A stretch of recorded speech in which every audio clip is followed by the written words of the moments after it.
D'habitude, quand on parle d'un diagnostic médical, mettons, il y a cette attente de précision quasi mathématique. Ouais.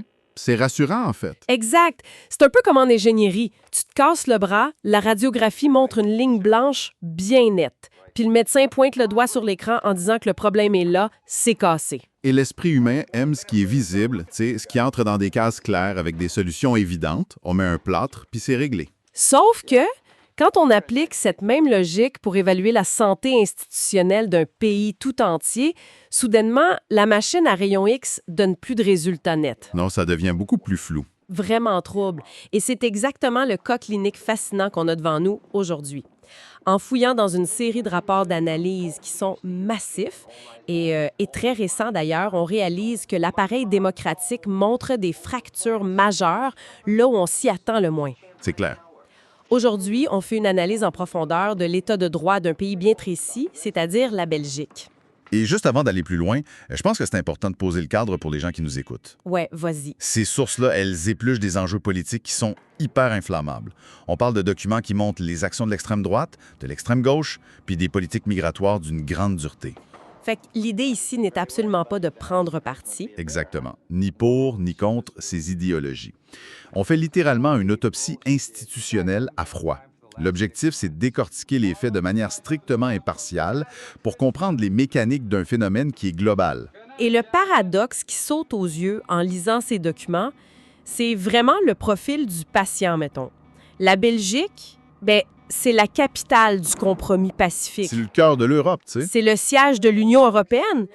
Comment est-ce qu'un pays avec un tel pédigré international peut glisser de manière presque invisible vers le statut de démocratie défaillante? Surtout que c'est le dernier classement de l'Economist Intelligence Unit qui le dit. C'est fou pareil, parce que c'est pas un coup d'État. Il n'y a pas de char d'assaut dans les rues de Bruxelles. Non, et c'est ça qui rend le dossier captivant. La mécanique de cette chute, elle est pernicieuse. C'est presque bureaucratique.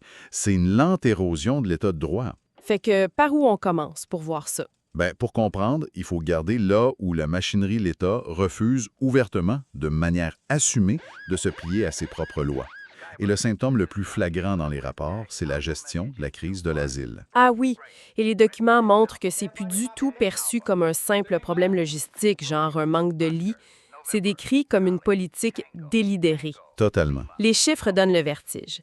L'État belge et son agence fédérale d'accueil, qu'on appelle FEDASIL, ont été condamnés plus de 11 000 fois par leurs propres tribunaux de première instance. 11 000 fois? 11 000 fois pour non-respect du droit à l'hébergement, qui est pourtant inscrit dans leur loi. Le blocage déborde du argenage des frontières du pays. La Cour européenne des droits de l'homme, la CDH, a dû intervenir en urgence avec plus de 1000 mesures provisoires. Ouf! Pour donner une idée de la gravité aux gens, il y a eu un arrêt marquant, l'arrêt Camara. Ce jugement-là stipule noir sur blanc qu'il y a une carence systémique. L'État ignore délibérément les injonctions de ses propres juges. Fait qu'en gros, le gouvernement décide qu'une décision de justice, c'est optionnel. C'est ça. Mais si c'est optionnel, le droit à un procès équitable perd tout son sens. Le demandeur d'asile a beau gagner en cours, le jugement devient juste un bout de papier. C'est quand même capoté de se dire que l'État s'assoit sur 11 000 jugements. Et le pire, je trouve, c'est la dimension financière de cette obstination-là. Ah oui, les amendes. Parce que ces condamnations viennent avec des pénalités. FEDASIL a accumulé des astreintes qui dépassent les 12,6 millions d'euros. C'est astronomique. C'est comme si l'État considérait ces décisions de justice non pas comme des obligations démocratiques, mais comme des simples contraventions de stationnement. On se gare dans l'illégalité, on sait qu'on va avoir une amende, mais on la paie parce qu'on a le budget. Exact. L'illégalité devient littéralement une ligne comptable dans le budget du gouvernement. La justice est monétisée. Et la situation s'est judiciairement durcie avec la nouvelle coalition gouvernementale. La coalition Arizona, c'est ça? Oui, menée par Bart de Wever. En août 2025, ils ont posé un geste assez radical en verrouillant ce qu'ils appellent le Code 207. Attends, il faut s'arrêter là-dessus un instant. De ce que je comprends des sources, ce verrouillage administratif a des conséquences humaines directes. Très direct, oui. En Belgique, le CPS, c'est l'équivalent de notre aide sociale locale, le filet de sécurité de dernier recours. Avec ce fameux Code 207, l'État empêche techniquement les demandeurs d'asile d'accéder à cette aide financière d'urgence. C'est exactement ça. Ça veut dire qu'ils n'ont pas de place dans les centres fédéraux et on leur coupe l'accès à l'aide locale. Ils sont littéralement laissés à la rue sans aucune ressource légale. Et les rapports des organisations sur le terrain vont encore plus loin. Ils évoquent des preuves de chantage institutionnel. Un chantage de l'État? Oui, la mécanique décrite est assez brutale. L'administration finit par offrir un lit d'urgence à une famille extrêmement vulnérable, mais cette offre est conditionnelle. La famille doit signer une promesse d'expulsion volontaire vers un autre pays européen pour obtenir ce toit. Mon Dieu! Et pendant que l'exécutif joue à ce jeu du chat et de la souris avec ses propres lois, le système de justice, qui devrait arbitrer tout ça, est complètement asphyxié. Complètement à bout de souffle. Les sources indiquent que le budget accordé à la justice en Belgique, c'est seulement 0,22 % du produit intérieur brut. Alors que la moyenne européenne est à 0,31 %. Ça a l'air de rien en pourcentage, mais en millions d'euros, c'est un gouffre. Ça crée une pénurie chronique de magistrats, puis des arriérés colossaux dans les tribunaux. Il compte dans tout ça, c'est qu'au lieu de refinancer le système, certains responsables politiques appellent publiquement à reprendre le contrôle face à ce qu'ils appellent des juges activistes. Ben voyons. C'est une rhétorique qu'on a l'habitude d'entendre dans des pays d'Europe de l'Est ou dans des régimes populistes, tu sais, pas au cœur de Bruxelles. Vraiment pas. Qualifier de juge activiste un magistrat qui ne fait que demander l'application stricte de la loi, c'est un glissement sémantique super dangereux. Fic, comment ça résonne à l'international? Parce qu'un pays hôte qui ignore sciemment ses propres tribunaux tout en abritant les institutions de l'Europe, ça doit créer un malaise diplomatique, non? Le malaise est très palpable. La Commission européenne fustige la Belgique dans ses rapports annuels sur l'état de droit, mais ça va au-delà des rapports feutrés, en fait. Qu'est-ce qui s'est passé d'autre? On a vu récemment un ambassadeur américain intervenir de manière hyper violente pour exiger l'arrêt d'une enquête judiciaire belge sur des circoncisions rituelles illégales. Il a qualifié la loi médicale belge de ridicule et a même menacé un ministre de la Justice. Wow! Ça montre une perte de respect international totale pour la souveraineté de leur justice. Complètement. Puis il y a ce détail qui m'a vraiment jeté à terre en lisant. L'extrême droite néerlandaise, par la voix de Geert Wilders, a publiquement félicité le gouvernement belge pour la dureté bureaucratique de sa politique migratoire. Ouais, ça en dit long. Quand le pays voisin utilise ta politique pour valider ses propres thèses radicales, me semble que c'est le signe d'un changement de paradigme majeur. Le signal envoyé est clair. Mais tu sais, tout ça nous pousse à examiner un autre aspect fondamental. Lequel? Si on a un gouvernement qui est prêt à gaspiller 12 millions d'euros en amende juste pour maintenir une politique de non-accueil, la question logique, c'est de savoir comment ce même appareil-là gère l'argent public en général. Ah, l'argent public. Les rapports sont implacables là-dessus. On y découvre une évaporation massive des deniers publics à travers des structures ultra opaques qu'on appelle les intercommunales. C'est un concept assez particulier. Oui, juste pour clarifier, pour ceux qui nous écoutent, ce sont à la base des regroupements de municipalités conçus pour gérer des services publics de base, comme l'eau ou la collecte des déchets. Mais c'est devenu tout autre chose. Exactement. L'affaire Publifin, qui a ensuite été rebaptisée Netis, c'est l'exemple parfait. On parle d'un système où la classe dirigeante régionale a littéralement capté la richesse publique. Puis les mandats sont ahurissants. Les sources parlent d'indemnités de départ illégales frôlant les 12 millions d'euros pour un seul dirigeant. 12 millions, oui. Il y a eu la vente organisée en secret de filiales publiques hyper lucratives, comme l'opérateur télécom VOO ou l'entreprise d'énergie renouvelable Elisio, vendue à des intérêts privés. Et tout récemment, les audits ont révélé un trou financier inexpliqué de 70 millions d'euros. 70 millions qui sont volatilisés comme ça. Mais ce qui est d'une tristesse absolue, c'est que ça touche pas juste des grandes entreprises lointaines. Le drame du SAMU social bruxellois, décrit dans nos sources, montre comment ça frappe les plus vulnérables. Le SAMU social, c'est l'organisme de première ligne pour les sans-abri dans la capitale, c'est bien ça. C'est ça. Et les rapports montrent que l'argent des dons puis des subventions publiques a été siphonné par des politiciens, dont l'ancien maire, via ce qu'on appelle des jetons de présence. Des jetons de présence pour des réunions fictives, souvent. En gros, ils se payaient des milliers d'euros pour assister à des réunions du conseil d'administration qui, parfois, n'avaient même pas lieu. C'est cynique au possible. Et c'est surtout le lien de causalité direct entre cette corruption passée puis la tragédie humaine d'aujourd'hui qu'il faut souligner. En 2025, les conséquences les rattrapent. C'est-à-dire? Le SAMU social est au bord de la cessation de paiement. Ils ont dû briser leurs règles d'or, leur éthique historique du zéro refus. Ce qui veut dire concrètement que des femmes fuyant la violence conjugale, avec leurs enfants, arrivent à la porte d'un centre d'hébergement d'urgence, puis on leur dit qu'il n'y a plus d'argent. On les retourne dans la rue. Parce que les caisses ont été vidées par le clientélisme des années avant. C'est révoltant. Si on observe la même hémorragie dans le logement social avec des audits désastreux pour des organismes comme le foyer Andelil-III. Tout ça soulève une question évidente. Pourquoi la population ne descend pas dans la rue avec des fourches? Pourquoi est-ce que cette indignation semble étouffée? C'est là qu'entre en scène le paysage médiatique. Pour qu'il y ait une indignation publique, ça prend une information libre, accessible puis percutante. Or, le marché de la presse francophone en Belgique est décrit dans les sources comme un oligopole. Contrôlé par qui? Principalement par deux grands groupes, Rossel et IPM. Cette concentration réduit la pluralité des enquêtes indépendantes. Mais au-delà de l'économie, il y a un fait juridique récent qui fait froid dans le dos. Ah oui, l'événement d'octobre 2024. Le quotidien francophone de référence, Le Soir, préparait une enquête approfondie sur un politicien nommé Maxime Degé, juste avant les élections communales. C'est ça. Et là, un juge a émis une interdiction de publier cette enquête. Une censure préventive pure et simple, assortie d'une menace d'astreinte de 50 000 € par publication si le journal passait outre. C'est un précédent dévastateur pour la liberté d'expression en Europe.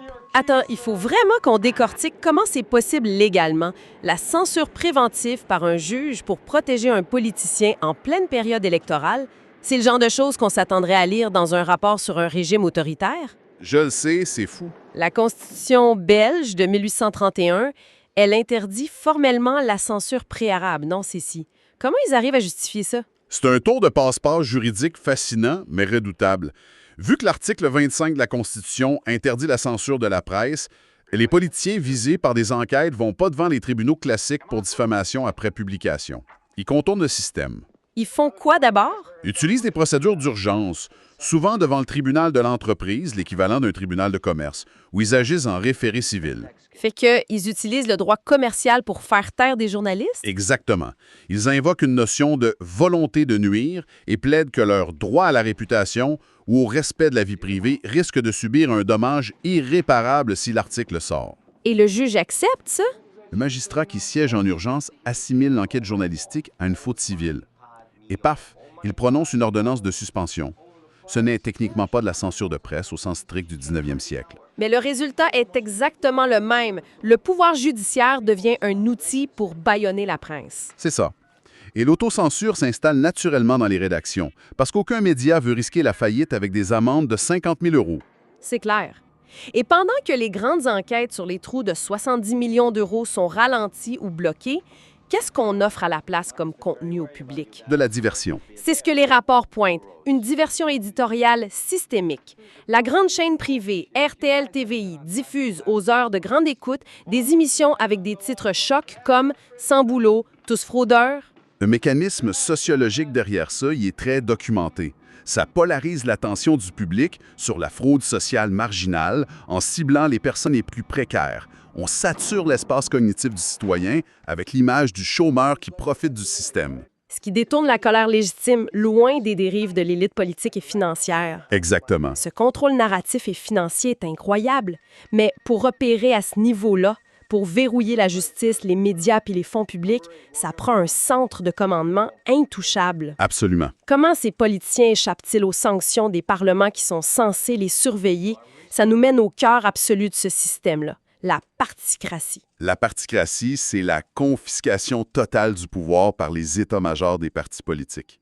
Pour bien saisir l'anomalie, il faut revenir au pacte fondateur de la Belgique. C'est-à-dire? L'article 42 de la Constitution garantit que chaque député élu représente la nation tout entière, pas juste le groupe qui l'a élu. Le député est censé être libre de voter selon sa conscience. C'est le rejet du mandat impératif. Mais les sources démontrent que la réalité est aux antipodes de cet idéal de 1831. Aujourd'hui, les présidents de partis dictent absolument tout. Tout est contrôlé d'en haut. Et le plus fou, c'est la structure légale de ces partis-là. Pour éviter toute responsabilité civile ou financière, la majorité d'entre eux s'organisent juridiquement sous la forme d'associations de faits. Ils refusent de prendre le statut d'une ASBL, qui serait l'équivalent de nos OBNL. Et ce choix-là, c'est pas un détail administratif. Une association de fait, légalement, c'est un peu comme un groupe d'amis qui se cotisent pour acheter une tondeuse à gazon. Ah, c'est une bonne comparaison. Ça n'a pas de personnalité juridique propre. Donc, s'il y a une dette colossale ou une faute lourde, c'est extrêmement complexe de poursuivre le parti en tant qu'entité. C'est l'équivalent institutionnel d'une société fantôme. Ces partis brassent des dizaines de millions d'euros d'argent public. Ils négocient la formation des gouvernements. Mais si quelqu'un veut les attaquer en justice, il n'y a pas d'entité morale au bout de la ligne. Et leur contrôle sur les députés est décrit comme un véritable racket institutionnel. Oui, la fameuse rétrocession. Un élu doit systématiquement reverser entre 10 et 20 de son salaire brut, payé par les impôts, directement dans les caisses secrètes du parti. C'est une condition obligatoire pour être sur la liste électorale. Et ça va encore plus loin dans l'effacement du libre arbitre de l'élu.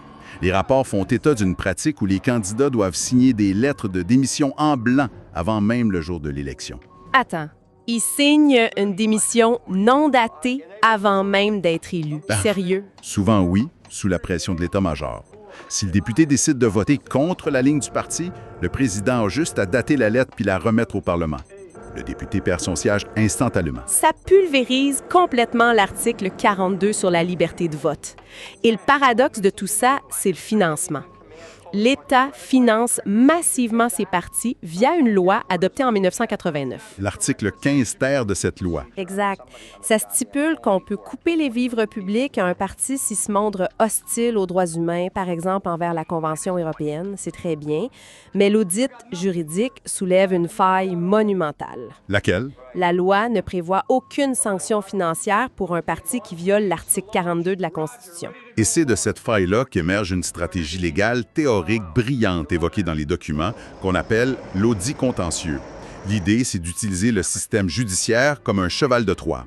Comment ça marcherait en pratique? Imagine un député courageux qui est expulsé par son parti pour avoir voté selon sa conscience. Ce député irait devant un juge civil, non pas juste pour récupérer son siège, mais pour demander au juge de poser une question préjudicielle à la Cour constitutionnelle. L'objectif serait de mettre la Cour face à ses contradictions, de lui dire, mettons, pourquoi la loi sanctionne les ennemis des droits humains, mais continue de verser des millions à des partis qui détruisent ouvertement la liberté des élus.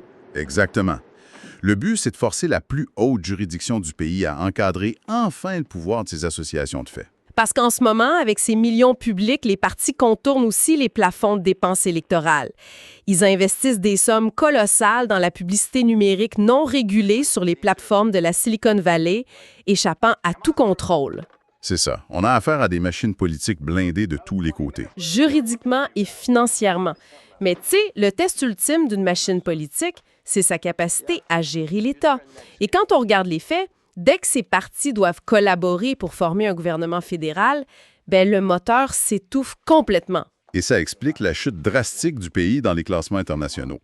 Si la note globale de la Belgique dans l'index de l'Economist Intelligence Unit a chuté, c'est surtout à cause d'une sous-note catastrophique de 5 sur 10 en participation et fonctionnement politique. 5 sur 10? C'est un score effrayant pour un pays où le vote est obligatoire. L'impasse institutionnelle est systémique. Il faut se rappeler que le pays a déjà battu le record mondial en restant plus de 600 jours sans gouvernement fédéral de plein exercice. Plus de 600 jours. Comment un pays occidental moderne peut fonctionner presque 2 ans sans pilote dans l'avion? Les sources expliquent que c'est lié à cette règle très belge de la double majorité. Ouais, le fameux consensus. Pour former un gouvernement, ça prend un consensus non seulement global, mais aussi au sein de chaque groupe linguistique. Sauf que du côté néerlandophone, en Flandre, le paysage politique est tellement fragmenté que ça rend tout consensus presque mathématiquement impossible. Fait que le pays tourne en affaires courantes, l'administration paie les fonctionnaires, garde les lumières allumées, mais aucune nouvelle loi majeure peut être votée pour affronter les vraies crises. Et cette ingénierie-là, ce consociationnaliste qui a été imaginé pour pacifier les tensions linguistiques, aujourd'hui, ça se retourne contre l'efficacité de l'État. Et la population le sent. Le baromètre de confiance de l'IWeb, son 2023, révèle que seulement 22 % de la population fait encore confiance aux politiciens. 22 %, c'est rien.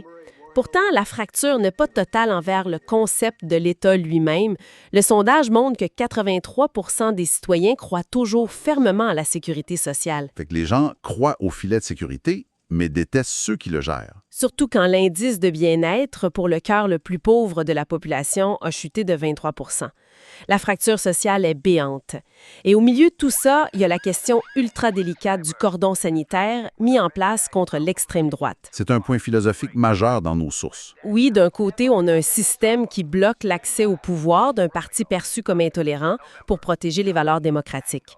Mais dans les faits, ce cordon invalide le vote d'environ un quart de l'électorat en Flandre. C'est un gros paradoxe. Est-ce qu'en voulant sauver la maison démocratique de l'incendie, le système condamne pas un quart de ses habitants à rester à la porte, créant une cocotte minute ingérable? C'est la grande question.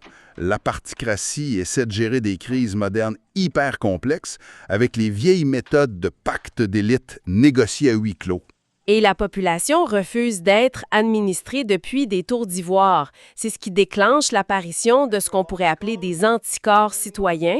Le système essaie de s'auto-guérir. Il y a des initiatives fascinantes, comme le projet G1000 de David Van Reybrouck.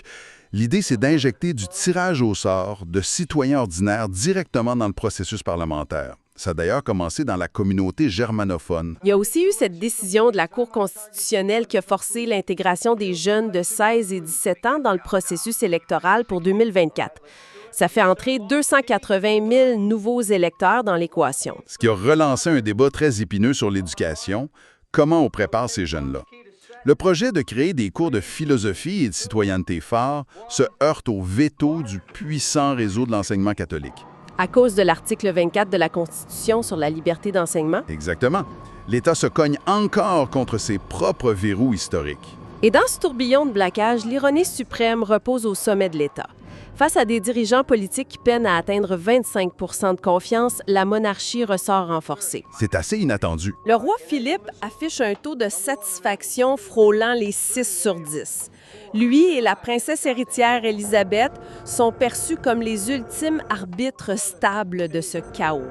C'est quand même paradoxal que le point d'ancrage émotionnel soit la royauté non élue.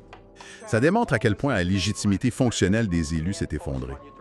Fait que, si on prend un peu de recul sur ces milliers de pages de rapports, le portrait clinique est clair. La Belgique est l'illustration parfaite de la tension entre la forme et le fond. Absolument. D'un côté, une légitimité procédurale qui tient. Des élections libres, un vote obligatoire, une constitution sophistiquée. Mais de l'autre, un échec retentissant de la légitimité fonctionnelle. Des services publics qui touffent, puis un État de droit contourné par ceux qui ont été élus pour le protéger. Et l'avertissement dépasse de loin les frontières belges, pour quiconque s'intéresse à ça. Ce qu'on observe là-bas, c'est le canari dans la mine de charbon pour toutes nos démocraties occidentales. C'est un bon point. Ça prouve qu'on n'a pas besoin d'un renversement militaire pour éteindre une démocratie. L'apathie bureaucratique, la censure judiciaire et l'épuisement financier des contre-pouvoirs suffisent à neutraliser le système de l'intérieur. La démocratie ne meurt pas forcément dans le bruit des bottes. Elle peut s'éteindre sous les piles de dossiers non traités. C'est un avertissement clair de regarder les mécanismes invisibles de nos propres institutions. Ce qui me laisse sur une réflexion finale assez vertigineuse. Vas-y. Si le sommet de l'État refuse systématiquement d'exécuter les décisions de ses propres juges, qu'il budgétise ses infractions? À quel moment le citoyen ordinaire est-il encore moralement tenu d'obéir aux lois? Est-ce qu'on n'entre pas tranquillement dans une ère d'anarchisme administratif, où la loi devient une simple suggestion pour ceux qui ont les moyens de payer les amendes? Wow! C'est une question redoutable pour clore ça. Merci d'avoir partagé toute cette expertise. Ça nous rappelle l'importance de garder un œil critique sur le fonctionnement des institutions qui nous entourent, même celles qui ont l'air solides en surface, parce que parfois, quand tout a l'air de bien aller, c'est juste que quelqu'un, dans l'ombre, a débranché la machine. À très bientôt pour une autre analyse.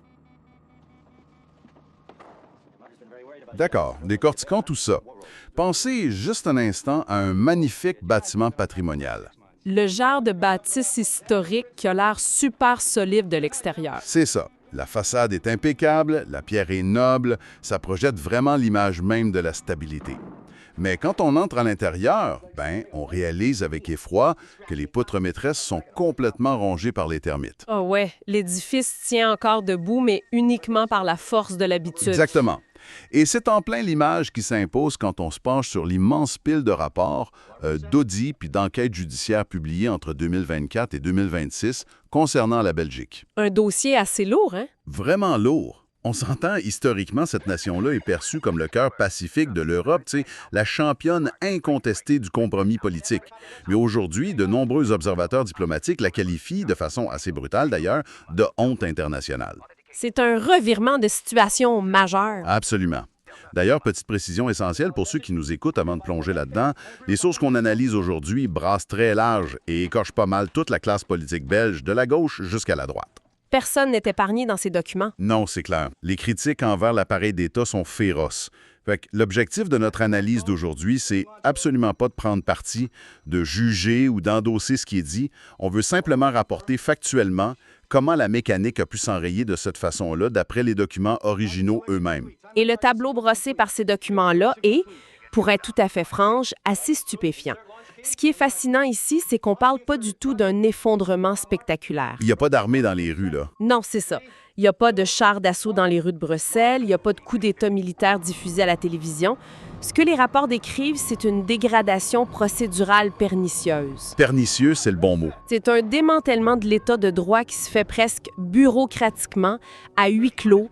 Ça se passe à grands coups de circulaires administratifs puis de réunions de conseils d'administration. Fait que pas de grand drame visible, juste une lente érosion. Exactement. Notre mission aujourd'hui, c'est vraiment de relier les points. Il faut examiner comment des éléments qui semblent totalement isolés en surface, genre le système judiciaire, la gestion des finances publiques, les médias, puis ultimement la réputation internationale du pays, comment tout ça est profondément interconnecté. C'est ça la clé. Et pour bien comprendre la nature de cette dégradation-là, la logique veut qu'on commence par le symptôme le plus visible, le plus flagrant de tous. Je parle de la relation pour le moins toxique que l'État belge entretient avec son propre système de justice. Oh oui, et c'est particulièrement évident quand on regarde la gestion de la crise de l'asile. Les chiffres qui ressortent des rapports donnent littéralement le vertige. Écoutez bien ça. On parle de plus de 11 000 condamnations prononcées contre l'État belge et son agence fédérale pour l'accueil des demandeurs d'asile, l'agence qu'on appelle FEDASIL. 11 000 condamnations, c'est énorme. C'est massif. Et la raison de ces condamnations, c'est le non-respect du droit fondamental à l'hébergement. En avril 2025, l'État a accumulé la somme hallucinante de 12 621 500 € d'astreintes financières. C'est des millions d'euros en pénalité. Attends, je veux être certain de bien saisir la mécanique, là. L'État perd 11 000 procès, accumule plus de 12 millions d'amendes, puis personne au gouvernement se dit qu'il y a un problème systémique à régler. C'est là que la mécanique bureaucratique devient franchement glaçante. Face à ces 11 000 condamnations accumulées, c'est la Cour européenne des droits de l'homme qui a dû intervenir. Rien de moins. Oui. En juillet 2023, avec le fameux arrêt Camara contre Belgique, la Cour a qualifié cette situation-là de carence systémique. Et c'est un terme juridique très lourd. Ça veut dire que le système au complet est défaillant? C'est ça. Le droit européen exige qu'un jugement soit exécuté promptement. C'est le fondement même d'un procès équitable. Si l'État ne respecte pas les jugements, le contrat social s'effrite complètement. C'est logique. Mais ce que les documents révèlent, c'est que le gouvernement belge en est venu à traiter ces amendes colossales-là, non pas comme une injonction démocratique à corriger le tir, mais simplement comme une dépense courante. C'est devenu une ligne de plus dans le budget annuel. Voyons donc, ça n'a aucun sens. C'est un peu comme si un conducteur considérait ses contraventions pour excès de vitesse dans des zones scolaires, non pas comme une punition censée le dissuader, mais comme un simple abonnement mensuel. Ah, c'est une très belle image. Il paye sa facture, puis dans sa tête, il vient de s'acheter le droit légal de rouler à 200 km/h en permanence. C'est une excellente analogie parce qu'elle met le doigt exactement sur la marchandisation de l'illégalité. L'État a calculé qu'il était politiquement plus rentable de payer des amendes que d'ouvrir de nouveaux centres d'accueil pour les réfugiés. Fait que l'illégalité devient un simple coût d'opération. Exactement. Et au lieu de résoudre la crise, le gouvernement fédéral de 2025, la coalition qu'on appelle Arizona, menée par Bart de Wever, a décidé en août 2025 de légaliser cette privation de droit. Attends, ils ont changé la loi pour que ce soit légal de ne pas les héberger? Oui, on a assisté à une escalade législative impressionnante. L'État s'est carrément octroyé le droit de refuser l'aide matérielle d'urgence aux mineurs dont les parents avaient été déboutés de leur demande d'asile. C'est brutal, ça. Très brutal. Ensuite, ils ont ciblé le commissariat général aux réfugiés. Le délai accordé à un demandeur pour justifier une absence à son entrevue cruciale a été coupé de moitié. C'est passé de 15 à 8 jours. Mais ça, dans les faits, c'est un piège purement administratif. Si on envoie une lettre à quelqu'un qui n'a pas d'adresse fixe, lui donner « je suis », Joe pour répondre, c'est s'assurer qu'il rate le coche. C'est en plein ça, c'est conçu pour faire échouer le processus. Et le coup de grâce de cette architecture bureaucratique-là, c'est le verrouillage de ce qu'ils appellent le Code 207. Le Code 207, c'est quoi au juste? Pour bien comprendre, ce code informatique est la clé de voûte du système belge. C'est le lien numérique qui rattache un demandeur d'asile à un centre de l'agence FEDASIL. Auparavant, si FEDASIL était débordé et ne pouvait pas héberger la personne, on supprimait ce fameux code dans le système. D'accord. Ça libérait la personne administrativement, ce qui lui permettait d'aller frapper à la porte de l'aide d'urgence locale. Tu sais, les centres d'action sociale municipaux, qui sont l'équivalent du dernier filet de sécurité sociale. OK, fait que s'il n'y avait pas de place au fédéral, la ville pouvait aider. Exact. Or, la nouvelle loi de 2025 interdit formellement de supprimer ce code. Donc, attends une minute. La personne est rattachée numériquement à un centre fédéral qui n'a pas de place pour elle, mais elle ne peut pas non plus aller chercher de l'aide à la ville à cause de ce même lien numérique. C'est exactement ça. C'est une exclusion absolue, programmée directement par ordinateur. Le résultat sur le terrain est catastrophique. Des milliers de personnes se retrouvent coincées dans les rues de Bruxelles sans aucun accès à l'aide locale, générant une crise sanitaire urbaine sans précédent. Le système crée volontairement des fantômes administratifs. C'est fou quand on s'arrête pour y penser. Et ça soulève une question inévitable, dans le fond. Si l'État est prêt à gaspiller plus de 12 millions d'euros de fonds publics en pénalité juste pour le luxe de ne pas loger des gens vulnérables, mais comment ils gèrent le reste de l'argent des contribuables? C'est là que ça devient encore plus sombre. Oui, parce que si la culture de l'impunité normalisée à ce point-là, elle a dû faire tache d'huile, ça nous amène directement à la gestion des finances locales. Et là, on voit que l'opacité est vraiment reine. Les sources pointent notamment vers les scandales de ce qu'ils appellent les intercommunales en Wallonie, au sud du pays. Il faut savoir que les intercommunales, à la base, c'était une excellente idée. Ah oui? C'était quoi le but au départ? L'objectif, c'était de permettre à des municipalités de se regrouper pour gérer ensemble des services publics, genre la distribution de l'eau, l'électricité ou la télédiffusion. C'était censé être des coopératives locales au service des citoyens. Ça sonne bien en théorie. Oui, mais les rapports d'audit démontrent comment ces structures ont muté en véritables empires financiers hybrides. Elles se sont mises à naviguer dans une zone grise entre le public puis le privé, échappant à peu près totalement au contrôle démocratique des citoyens qui les financent. Et les exemples cités dans notre dossier sont franchement ahurissants. On parle du scandale tentaculaire de l'intercommunal Publifin, qui a d'ailleurs changé de nom pour devenir Onodia, avec sa fameuse filiale Netis. Tout un dossier, celui-là. Les documents judiciaires décrivent des politiciens locaux qui étaient littéralement payés à la minute pour siéger dans des comités de secteur fictifs où absolument aucune décision n'était jamais prise. De l'argent facile sur le dos de l'État. Totalement. On y retrouve l'ancien bourgmestre, donc le maire Stéphane Moreau, qui, au moment de quitter le navire, s'octroie tranquillement une indemnité de départ illégale dépassant les 12 millions d'euros. C'est astronomique. Et on pourrait croire que le système a été nettoyé depuis ce temps-là, tu sais. Ben pas du tout. En 2024 et 2025, un tout nouveau trou financier totalement inexpliqué de 70 millions d'euros a été découvert dans les comptes de Netis. Attends, je comprends pas. Comment on perd la trace de 70 millions d'euros sans que le ministre responsable débarque avec une armée de comptables? Ben, c'est la magie des structures imbriquées. Les dirigeants créent des filiales privées sous l'égide de l'entreprise publique. L'argent public est transféré dans ces filiales-là et soudainement, au nom du secret des affaires ou de l'autonomie de gestion, les politiciens de tutelle ferment les yeux. Ils se lavent les mains du problème. C'est ça. Le ministre responsable se cache derrière l'idée qu'il ne peut pas s'ingérer dans une gestion d'entreprise, même si, à la base, c'est l'argent des contribuables qui fait tourner la machine. C'est de l'aveuglement volontaire pur et simple. Mais pendant que ces millions s'évaporent au sommet de la pyramide, il y a un coût humain dramatique à la base. Et c'est là que le dossier du SAMU social à Bruxelles devient incontournable. Oui, le SAMU social illustre parfaitement la descente aux enfers du système. Tu tu sais. C'est l'organisme de première ligne pour l'aide aux sans-abri là-bas. En 2017, une enquête a révélé que l'ancien maire de la capitale, Yvan Maillard, et la directrice de l'époque, Pascale Péroya, détournaient une partie des dons du public. Des dons pour les sans-abri? Oui, de l'argent destiné à acheter des couvertures et de la soupe pour les itinérants.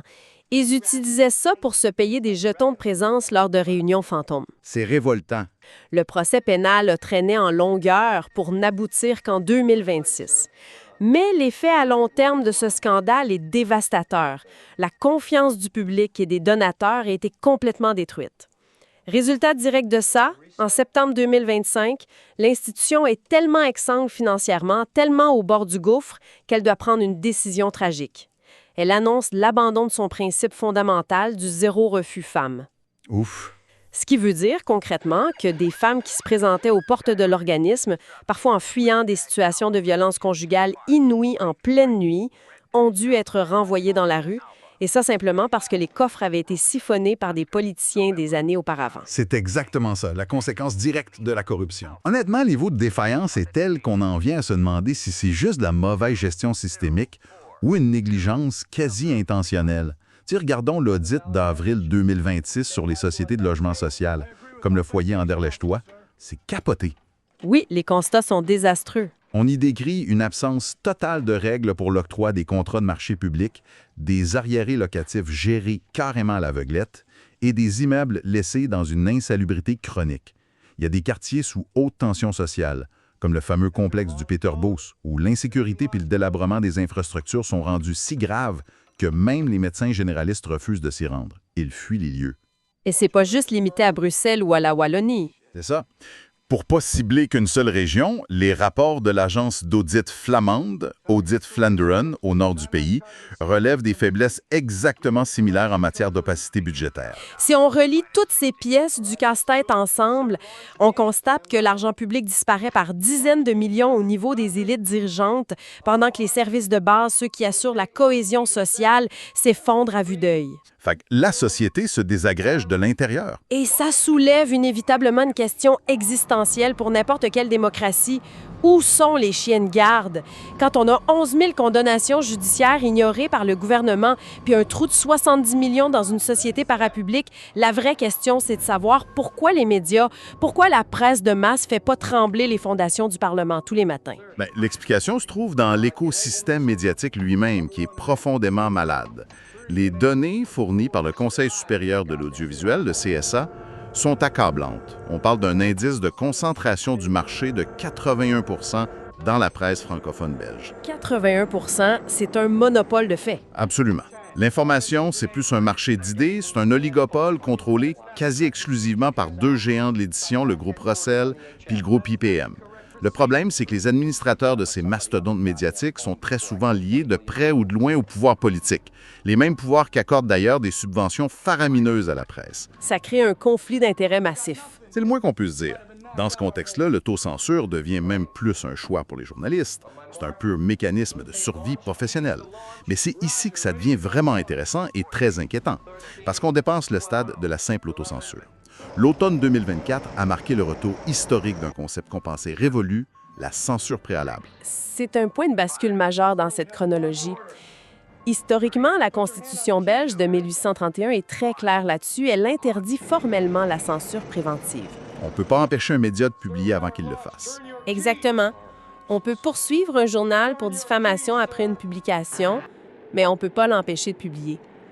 Pourtant, en octobre 2024, un politicien local du nom de Maxime Deguay a réussi l'impensable. Apprenant que le grand quotidien Le Soir prépanait une enquête fouillée sur ses démêlés fiscaux, il a saisi la justice civile. Oui, puis qu'est-ce qui est arrivé? Un juge a rendu une ordonnance interdisant formellement au journal de publier l'article.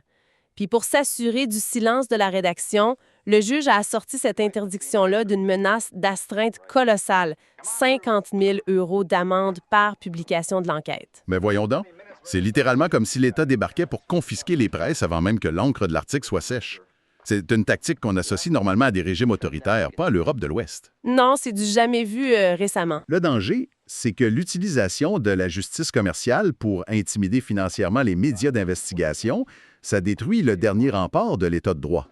L'effet paralysant sur les autres salles de rédaction doit être immense. Si un grand journal comme Le Soir peut être bâillonné de même, quel petit média local osera s'en prendre un politicien influent? Exactement.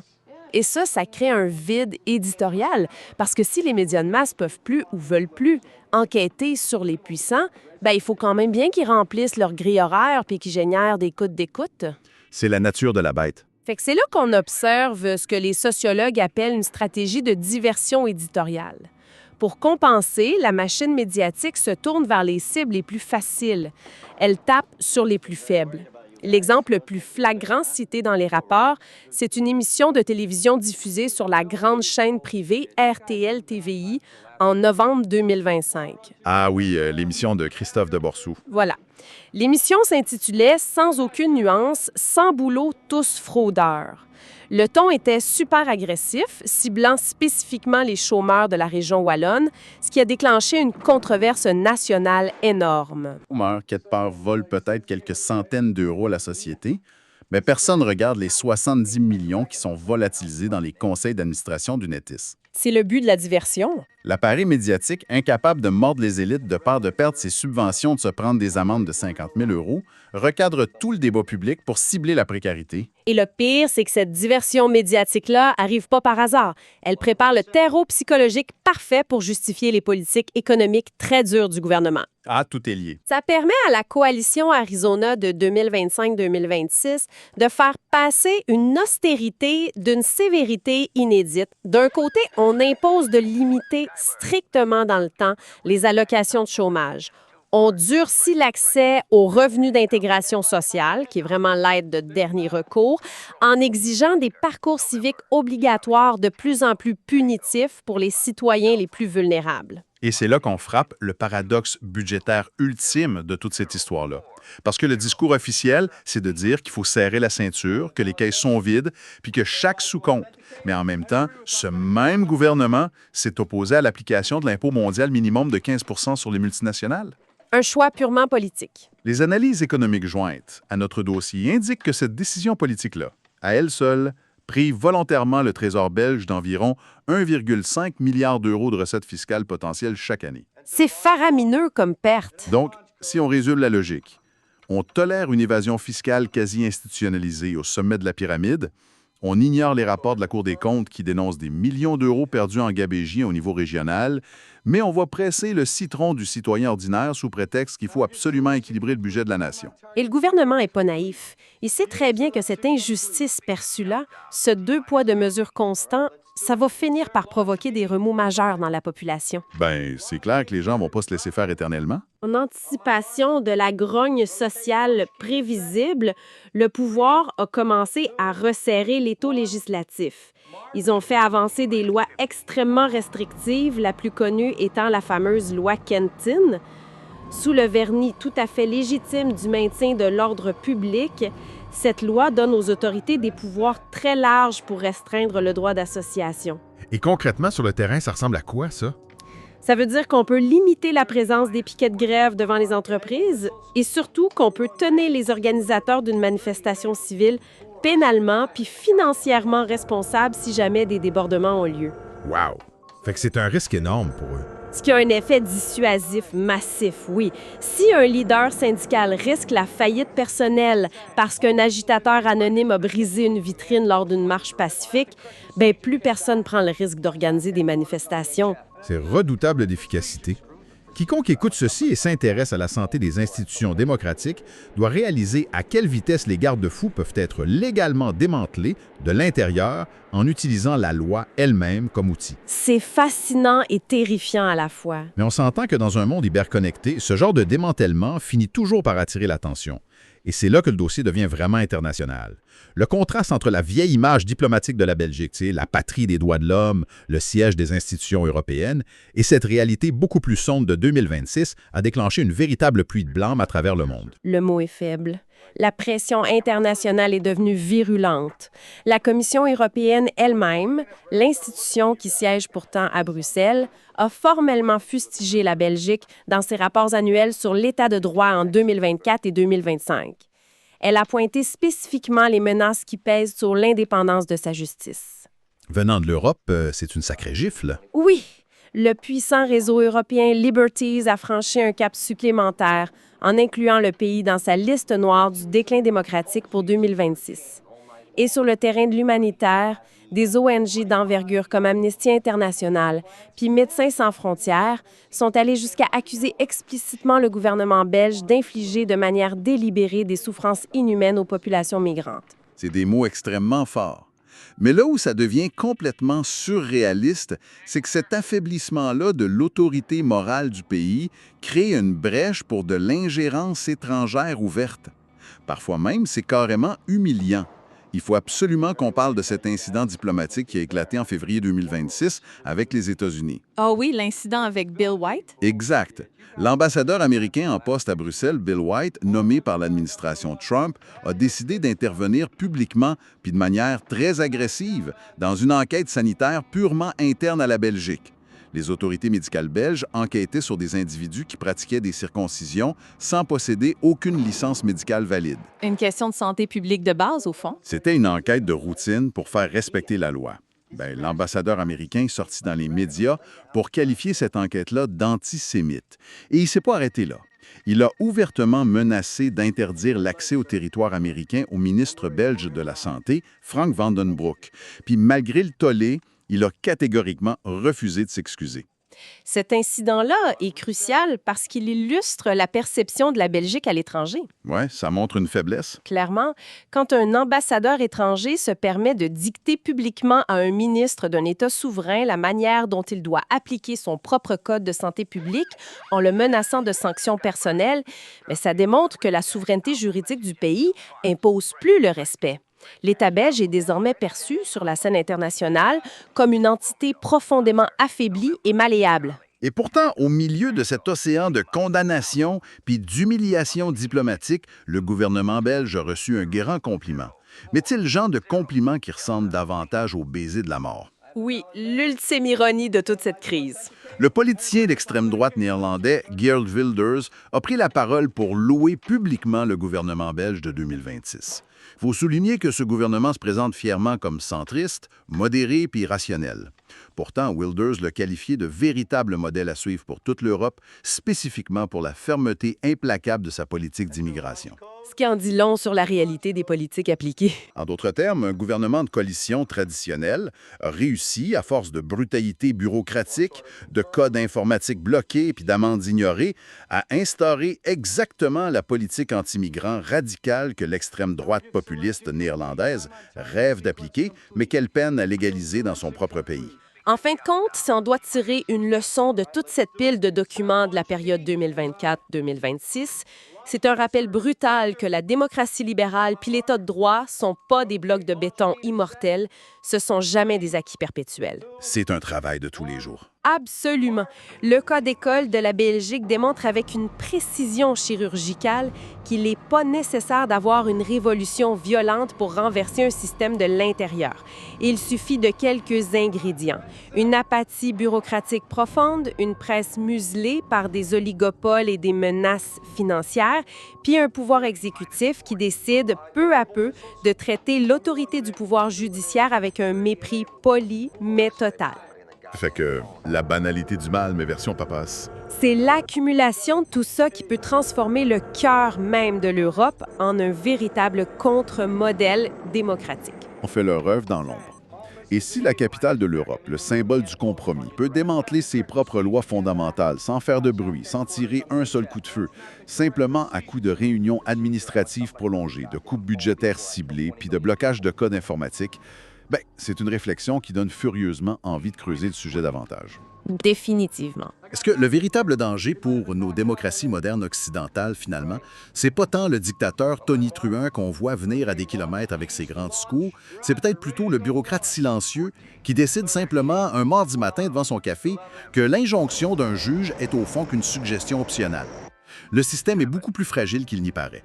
Parfois, il tient qu'à un fil ou à une simple ligne dans un tableur Excel. On vous laisse là-dessus. À la prochaine. Bienvenue à Z-Debate, notre grand forum d'analyse contradictoire. C'est l'espace où on confronte les perspectives pour mieux saisir la complexité des enjeux de notre époque. Ouais, on essaie de creuser au-delà des apparences, comme on dit. Exactement. Et aujourd'hui, on va parler d'un cas vraiment particulier.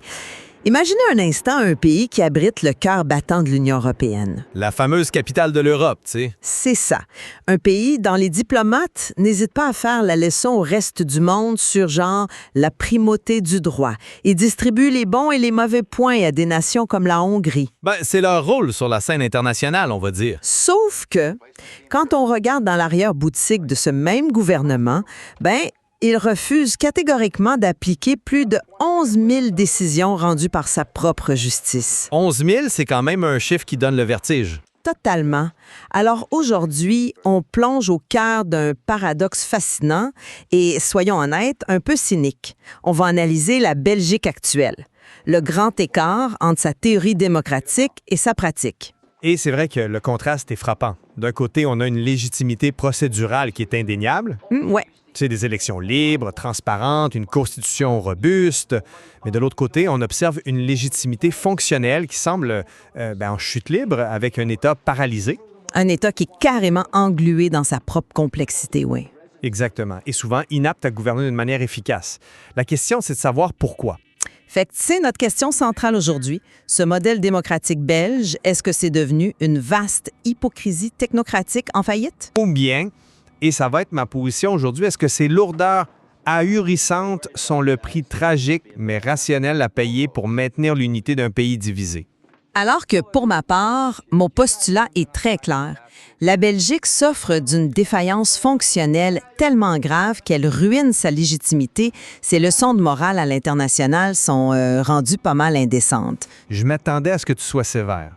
De mon bord, je vais prendre le parti inverse avec un angle un peu plus sociologique. Je t'écoute. Je vais te démontrer que cette mécanique super lourde, ce n'est pas une anomalie honteuse. C'est une technologie de survie indispensable. Une technologie de survie, carrément? Absolument. C'est l'unique barrage qui empêche l'implosion de l'État belge. Écoute, je veux bien entendre parler de survie, mais à un moment donné, il faut regarder la réalité en face. La Belgique, elle opère sous une façade constitutionnelle magnifique, mais c'est une fiction. Une fiction, tu trouves pas le mot un peu fort? Pas du tout. Prenons juste la participation politique. L'économiste Intelligence Unit a récemment rétrogradé le pays au rang de démocratie défaillante. Ouais, j'ai vu passer ce classement-là. Et le détail qui tue, c'est le paradoxe du vote. On a un taux de participation électorale massif, autour de 88 %. Ce qui, sur papier, est un rêve démocratique. Exactement. Sur papier. Mais dans les faits, ce vote est légalement obligatoire. Les citoyens sont forcés d'aller aux urnes sous peine d'amende. Ouais, c'est une particularité de leur système. Et pendant ce temps-là, leur influence réelle sur les décisions est presque nulle. L'indice de participation politique réelle s'effondre à un score critique de 5 sur 10. C'est le triomphe de la forme sur le fond. On force les gens à valider un système qui les exclut du véritable pouvoir, tout ça pour une poignée de présidents de parti. C'est un portrait sévère, puis je comprends tout à fait le cynisme que ça peut générer. C'est dur de pas être cynique, tu sais. Sauf que qualifier la démocratie belge de simple hypocrisie, c'est une analyse qui reste à la surface. La légitimité procédurale, c'est pas juste une façade. Tu trouves que ça a encore du poids? Absolument. L'OSCE valide systématiquement l'intégrité de leur scrutin. L'organisme Freedom House leur accorde un score d'excellence de 95 sur 100 pour les libertés civiles. Oui, mais ça, c'est la théorie. C'est pas rien quand même. Alors, pourquoi le système a l'air si dysfonctionnel? C'est là qu'il faut introduire la notion du sociologue Arend Leaf-Schwartz, le consociationalisme. Attends, juste pour qu'on soit clair pour ceux qui nous écoutent. Tu peux définir brièvement cette mécanique-là? Bien sûr. En fait, le consociationalisme, c'est un modèle conçu spécifiquement pour des sociétés profondément fragmentées. Comme la Belgique avec ses clivages linguistiques? Exact. Entre les néerlandophones en Flandre et les francophones en Wallonie, sans parler des clivages philosophiques, dans un pays homogène, la règle de la majorité simple à 50 % plus 1, ça fonctionne très bien. Mais en Belgique, ça marcherait pas. Pas en tout. Si tu appliques la majorité simple là-bas, la minorité francophone se fait écraser en permanence par la majorité démographique flamande. Fait que c'est la recette pour une guerre civile politique? Voilà. ou la sécession. Le système a donc évolué pour forcer le compromis entre les élites des différents groupes. Mais c'est d'une lourdeur incroyable. C'est lourd, c'est lent, ça exige une discipline de fer dans les partis, mais c'est une rationalité mathématique pensée pour sceller des compromis vitaux. Ah, c'est une belle construction théorique. Mais c'est là que ton argument accroche pour moi. Tu parles de rationalité, mais regardons l'application concrète de l'État de droit. OK, vas-y. Parce que cette excuse, la survie nationale, ça sert à justifier l'illégalité de l'État. Si on prend l'arrêt Camara contre Belgique de la Cour européenne des droits de l'homme en 2023... Ah oui, tu fais référence à la crise de l'asile, j'imagine. Exactement, avec fait d'asile. Écoute, la lecture de cet arrêt est dévastatrice. On parle pas d'un petit retard bureaucratique. Non, c'est clair. La Cour parle d'une carence systémique et d'un refus caractérisé des autorités d'exécuter les décisions de leurs propres juges. C'est vrai qu'il y a eu un blocage majeur. Un blocage. Ils ont accumulé 11 000 condamnations pour ne pas avoir fourni d'hébergement d'urgence. 11 000! Je sais, les chiffres sont accablants. Imagine ça. Le gouvernement sait qu'il viole la loi, des juges belges ordonnent d'agir, puis l'exécutif hausse les épaules. C'est rendu que le gouvernement budgétise ses propres violations de la loi. Tu parles des astreintes financières. Oui, le gouvernement a préféré payer 25 millions d'euros d'astreintes pour les nuisances sonores de l'aéroport de Bruxelles plutôt que de régler le conflit politique. Ouais, c'est un choix politique, disons. Mais c'est le comble de l'arrogance. Ils siègent à Bruxelles, ils punissent les régimes libéraux d'Europe de l'Est pour leur mépris de la justice. Attends, c'est pas la même chose. Mais la Belgique réduit ses propres tribunaux à des simples bottes à suggestion. C'est hyper hypocrite. Ben là, j'ai beaucoup de mal à te suivre sur ce parallèle. Laisse-moi t'expliquer pourquoi la comparaison avec la Hongrie est fausse. Ah oui?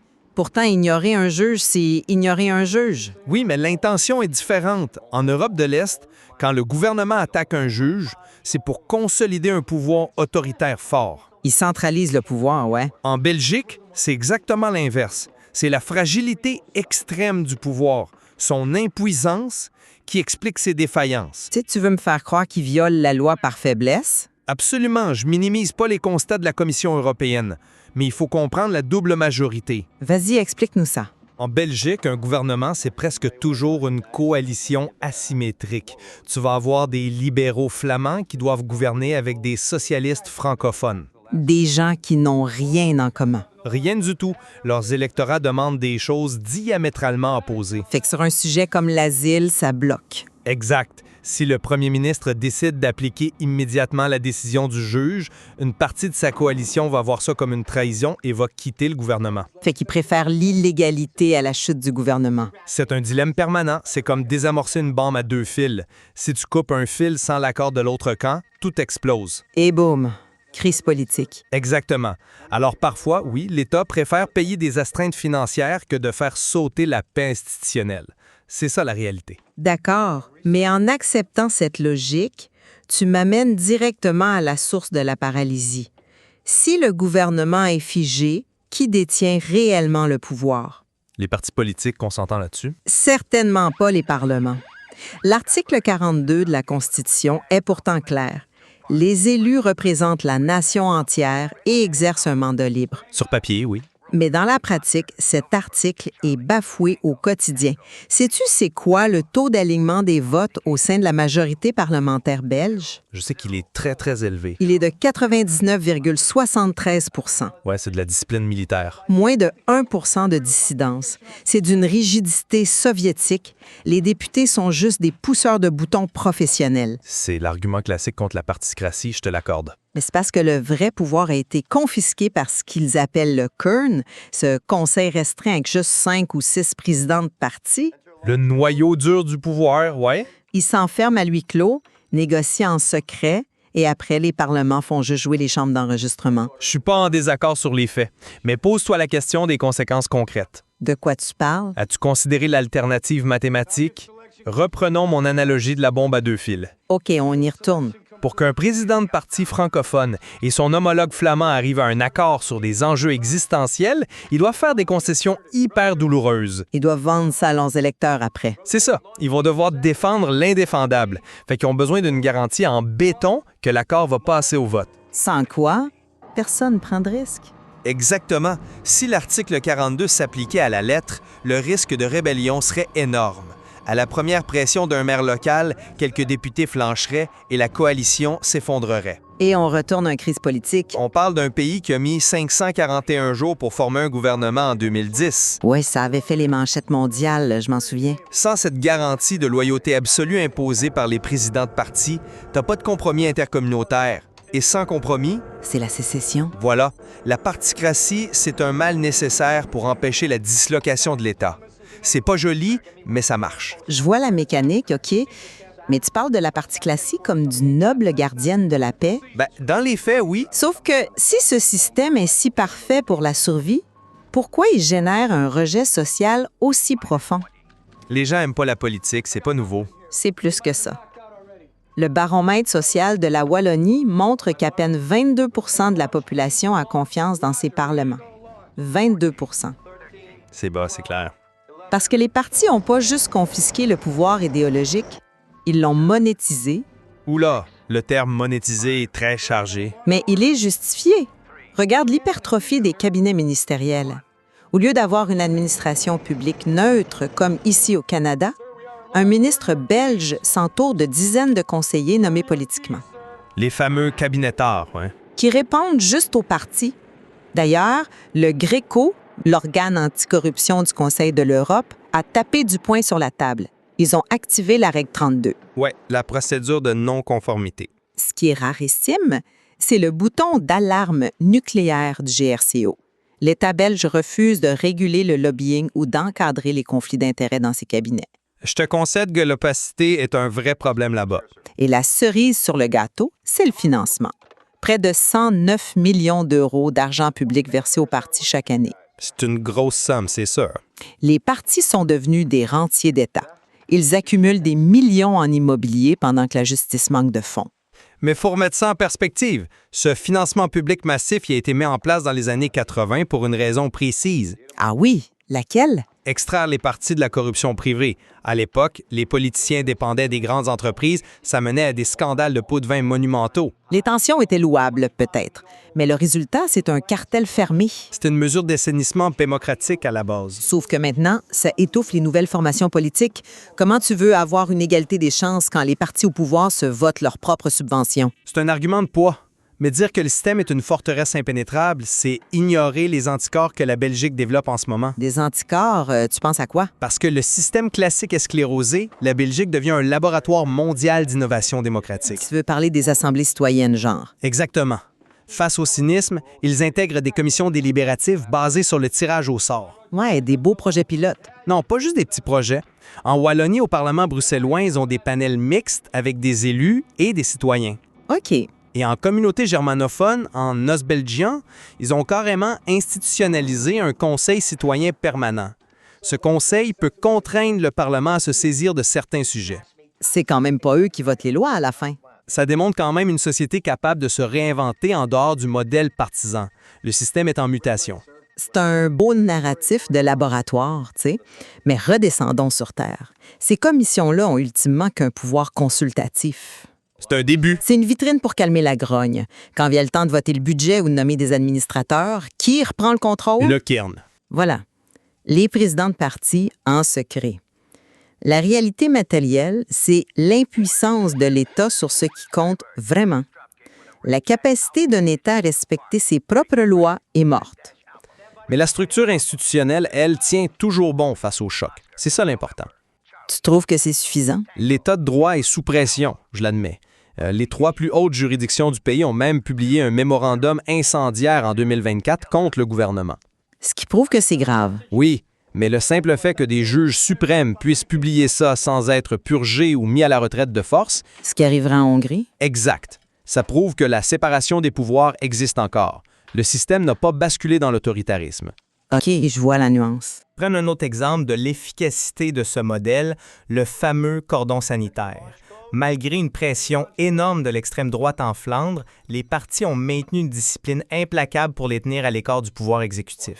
Ce qui nous amène doucement à la fin de notre émission parce que ce cordon sanitaire montre de sérieux signes d'usure en ce moment. C'est clair que ça se fragilise. Si je dois faire la synthèse de ma position, je maintiens que le modèle belge a atteint un point de rupture critique. Je m'attendais pas à ce que tu changes d'idée. Un État qui s'habitue à budgétiser le non-respect des décisions de ses propres tribunaux, il se désavoue lui-même. C'est un raccourci, mais je comprends l'argument. L'opacité tenace d'une particratie qui s'engraisse financièrement a gravement endommagé la légitimité fonctionnelle.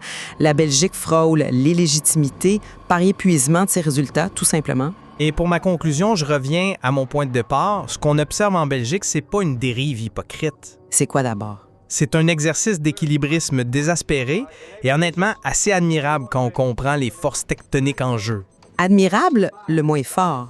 L'ingénierie consociative est inesthétique, oui, c'est frustrant, mais ça demeure un exploit de légitimité procédurale qui permet à un État divisé de ne pas sombrer dans la violence civile. Même si le prix à payer est énorme. C'est le drame institutionnel qui permet au pays de survivre, jour après jour. Il y aurait encore tellement de choses à dire sur ce paradoxe. Tu sais, on n'a même pas effleuré le rôle de la monarchie constitutionnelle. Ah oui, le roi Philippe. Exact.